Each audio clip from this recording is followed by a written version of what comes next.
Hello friends, তো দেখো এখন পালং শাক বেছে নিয়েছি। তো পালং পনির করব। তো ওই পালং শাকগুলোকে এখন সিদ্ধ করে নেব।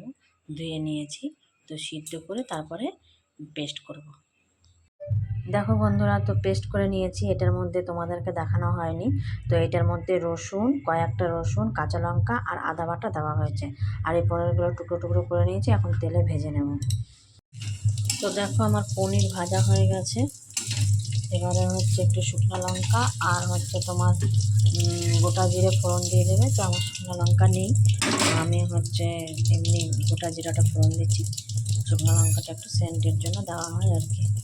তো দেখো এটা গরম হয়ে গেলে তারপরে এই বাটা পনিরটাকে দিয়ে দেবো।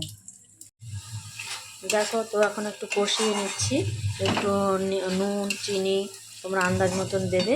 আর একটু আমি দিচ্ছি, দুধ দিচ্ছি একটু। তো তোমাদের যারা দুধ পছন্দ করো দেবে, যারা পছন্দ করো না তো দেবে না, এমনি জল দিয়েও হয়। তো আমি একটু জলও দেবো। আর এই দুধটা দিয়ে আমি ফুটিয়ে নেব।